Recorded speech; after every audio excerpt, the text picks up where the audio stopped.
Students, welcome in Sapna Yadav educational videos. Don't forget me for subscribe, comment, like and share. And today we will discuss about reproduction, sexual reproduction and male reproductive system. Okay? तो reproduction का मतलब क्या होता है? Reproduction दो word से मिलके बना हुआ है, री प्लस में प्रोडक्शन। री मतलब अगेन और प्रोडक्शन मतलब प्रोड्यूस, यानी कि अगेनली प्रोड्यूस होना। किसका प्रोड्यूस होना? ऑर्गेनिज्म का प्रोड्यूस होना। वो एसेक्सुअल भी हो सकता है और सेक्सुअल भी हो सकता है, लेकिन चाहे वो सेक्सुअल हो चाहे वो एसेक्सुअल हो, ऑर्गेनिज्म तो प्रोड्यूस ही हो रहा है ना। तो इसलिए इसको क्या कह देते हैं? Reproduction means that the production of the new organism. जब एक न्यू ऑर्गेनिज्म प्रोड्यूस होता है from exciting organism of the same species, दो सेम स्पीशीज से एक सेम ऑर्गेनिज्म रिप्रोड्यूस होता है तो हम उसे क्या कहते हैं? रिप्रोडक्शन। ओके, जैसे मेल और फीमेल है, मेल और फीमेल से क्या प्रोड्यूस होएगा? या तो मेल बेबी या फीमेल बेबी। ओके, और अगर कोई डॉग या बिच है तो उससे क्या होगा? डॉग या बिच में से तो दोनों में से क्या होगा? पप्पी होएगा। ओके, तो हम इसे क्या कह देते हैं? रिप्रोडक्शन। मतलब ऑर्गेनिज्म को, एक बेबी को जन्म देना ही क्या कहलाता है? रिप्रोडक्शन कहलाता है। ये दो टाइप की होती है, sexual reproduction, asexual reproduction. Sexual reproduction means जो जहां पर मेल और फीमेल दोनों गैमीट्स का फ्यूजन हो रहा है उसे हम क्या कह देंगे? Sexual reproduction. मेल में क्या होता है? एक्स वाई होता है। फीमेल में क्या होता है? एक्स एक्स होता है। ओके, फीमेल में क्या होता है? एक्स एक्स और मेल में क्या होता है? X Y. ओके, और जब इन दोनों का फ्यूजन होगा, एक्स एक्स का होगा तो बेबी गर्ल होएगी, एक्स वाई का होगा तो बेबी बॉय होएगा। तो यानी कि क्या हो रहा है? रिप्रोडक्शन हो जाएगी। एक जब फ्यूजन हो जाएगी तो एक ऑर्गेनिज्म यानी कि एक जाइगोट बन जाएगा, और जाइगोट से क्या होगा? एक एम्ब्रियो बन जाएगा, और एम्ब्रियो से क्या होगा? एक बेबी यानी कि एक फीटस बन जाएगा। ओके, तो अब हम सेक्सुअल रिप्रोडक्शन के बारे में स्टडी करते हैं। In this type of the reproduction in which two different sexes, male और फीमेल, दो डिफरेंट सेक्सेस होते हैं, चाहे तो वो मेल हो चाहे वो फीमेल हो। ठीक है, मेल और फीमेल में से एक होगा, मेल का एक फीमेल का एक, दोनों ने फ्यूजन करी जो अभी मैंने प्रोसीजर बताया, तो हमारा क्या हो जाएगा? एक इन्वॉल्व हो जाएगा। Okay, it involves fusion of two gametes from two different sex parent और मेल और female as a result of formation of the new organism which are generally different from parent. अब देखो, अगर एक गैमीट मेल से आया, एक gamete female से आया, ठीक है, एक एम्ब्रियो बन गया, एक जाइगोट बन गया, जाइगोट से एम्ब्रियो बन गया, एम्ब्रियो से फीटस बन गया, फीटस से एक बेबी ने बर्थ ले लिया। लेकिन ये जरूरी नहीं है कि baby same to same mummy के जैसे होगा या पापा के जैसे होगा। नहीं, ये बिल्कुल भी सेम नहीं होगा, डिफरेंट होगा। बेबी अपना ही डिफरेंट शक्ल रखेगी, डिफरेंट फीचर्स रखेंगे। हाँ, कुछ जो जीन्स और जेनेटिक्स होते हैं वो ट्रांसफर होते हैं पेरेंट्स टू ऑफस्प्रिंग में, जैसे कि हमने हेरिडिटी में पढ़ा हुआ है। ठीक है, लेकिन उसकी डिफरेंट शक्ल तो डिफरेंट ही होएगी। ओके, कुछ कुछ सिम्टम्स, कुछ कुछ स्ट्रक्चर्स मिलती जुलती रहेगी। ठीक है, अब देखो, ये एग है फीमेल, ठीक है, X X egg, male sperm, X Y इसे डिनोट करेंगे। ओके, सिंगल सेल, यहां से भी एक सिंगल आया, एक सिंगल गैमीट आया, यहां से भी एक सिंगल गैमीट आया। ठीक है, एक्स वाई हो गया, इसके अंदर एक न्यूक्लियस होएगा। ठीक है, बनाना भूल गई मैं, एक न्यूक्लियस होता है। ठीक है, न्यूक्लियस होएगा, एक पूरा एक सेल बन जाएगा। ठीक है, जिसे हम क्या कहेंगे? जाइगोट कहेंगे। It is a single cell. इससे क्या होएगा? दो सेल बनेंगे, दो से क्या होएंगे? चार सेल बनेंगे, चार से क्या बनेंगे? 8 सेल बनेंगे, 8 से क्या होंगे? 16 सेल बनेंगे, 16 से क्या होंगे? 32 सेल बनेंगे, 32 से क्या बनेंगे? 64 सेल बनेंगे, और 64 सेल के बाद 64 सेल वाला क्या होएगा? एम्ब्रियो। इससे 64 सेल नहीं होंगे, मतलब मल्टी सेलुलर, मतलब आउट ऑफ कंट्रोल सेल होंगे, बहुत सारे सेल्स जब आपस में कांटेक्ट में आ जाएंगे तो हम ये क्या बन जाएगा, एक एम्ब्रियो बन जाएगा, और एम्ब्रियो से क्या बन जाएगा, एक फीटस बन जाएगा, ठीक है, और वो डेवलप होने लग जाएगा, ठीक है। सेक्सुअल रिप्रोडक्शन इन मोस्ट कॉमनमेंटेड in animals, okay. Now we study about male और फीमेल रिप्रोडक्टिव ऑर्गन्स। अब हम इसमें क्या पढ़ेंगे, मेल और फीमेल रिप्रोडक्टिव में, ठीक है। आज मैं आपको मेल रिप्रोडक्टिव के बारे में बताऊंगी और कल मैं आपको फीमेल रिप्रोडक्टिव के बारे में बताऊंगी। ये किसका डायग्राम है, ये मेल रिप्रोडक्टिव का डायग्राम है, ठीक है, कि कहाँ पे स्पर्म्स बनते हैं, कहाँ पे सीमन्स बनते हैं, कहाँ पे स्पर्म्स मतलब ट्रांसफर होते हैं, और कहाँ से वो पेनिट्रेशन कर करके पेनिस से इजेक्ट हो जाते हैं, okay. Now we discuss about human male reproductive organ system, okay. It consists of the testis. सबसे पहले हम किसकी स्टडी करेंगे, टेस्टिस की स्टडी करेंगे, ओके। जो एक होता है, एक को हम क्या कहते हैं, टेस्टिस, ओके। और ये हमेशा पेयर में होते हैं, ठीक है, ये हमेशा पेयर में होते हैं। और जब हम पेयर की बात करते हैं, पेयर की बात में हम क्या कह देते हैं, पेयर ऑफ टेस्टिकल्स, और हम इसे क्या कहते हैं, टेस्टीज, ठीक है, टेस्टीज भी कहेंगे, और क्या कह देंगे, pair of testicles where sperms are formed. इसमें क्या होएगा, स्पर्म्स फॉर्मेशन होएगी, okay.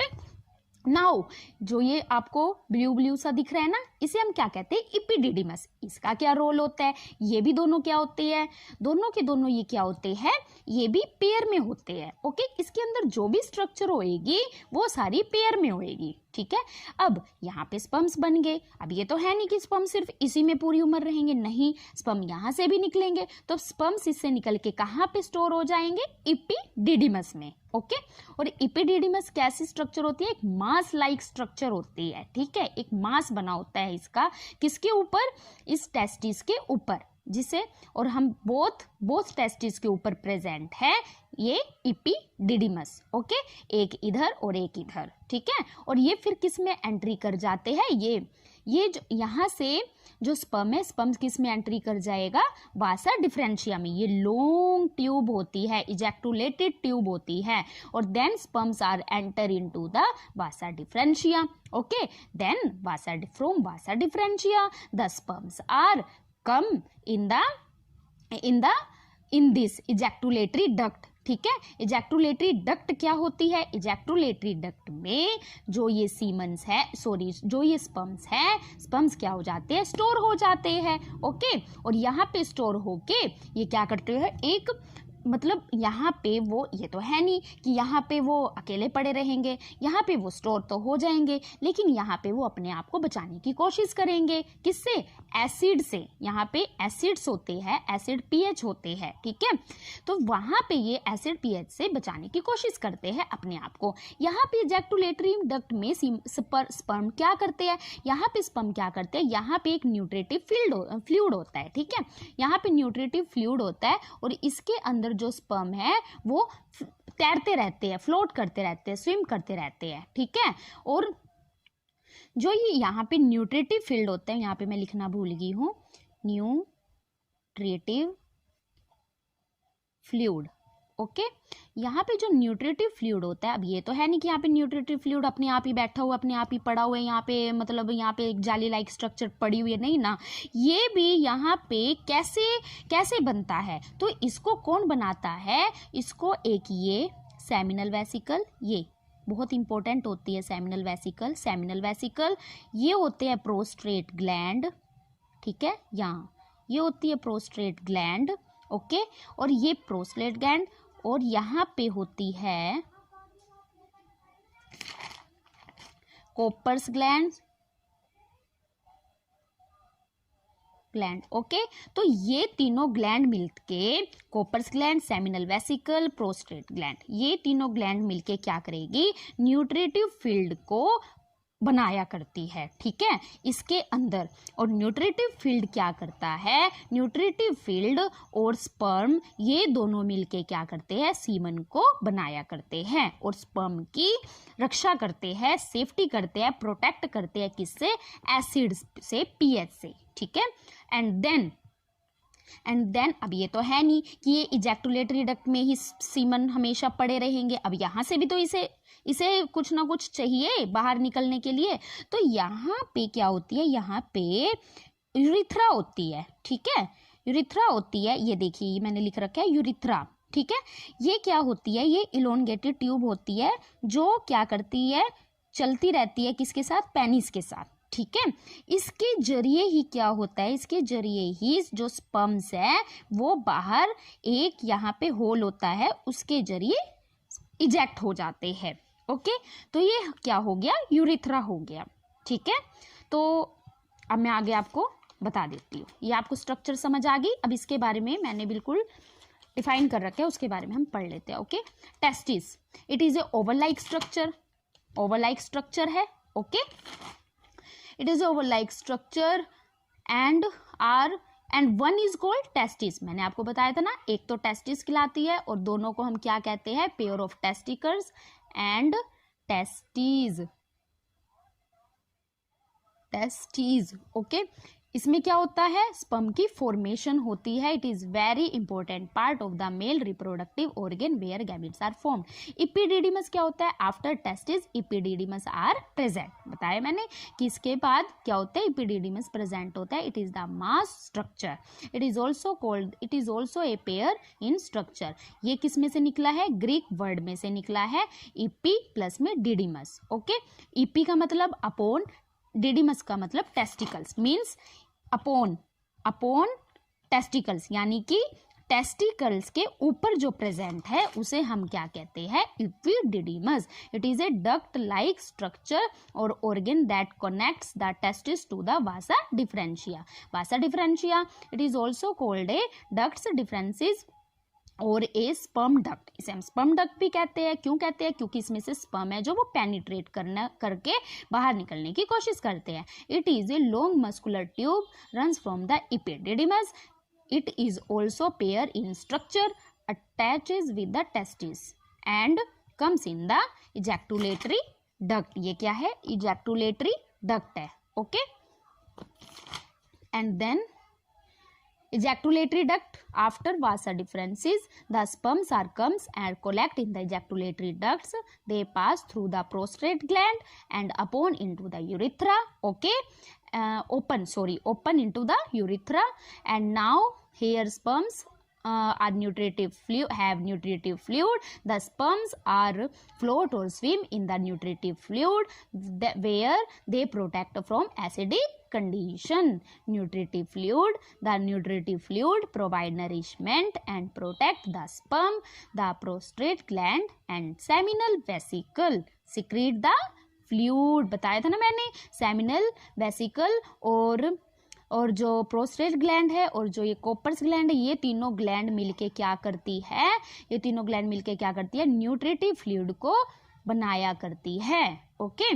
Then it is also secrete fluid in the ejaculatory duct and now we can say that the semen are swim। और तब क्या करते हैं, सीमन जो है वो स्विम करते रहते हैं और हम इसे क्या कहते हैं, semen is also called as the, it is the semen is made up of the sperm and the nutritive fluid, ठीक है। Semen is the combination of the fluid and the sperm, या हम ये भी कह सकते हैं semen are made up of the fluid, nutritive fluid and the sperm. Now this is the urethra.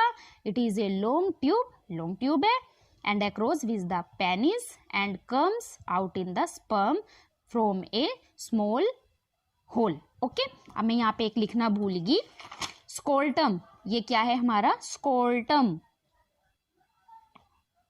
यहाँ पे मैं बता देती हूँ क्या होता है स्कोल्टम। क्या होता है स्कोल्टम,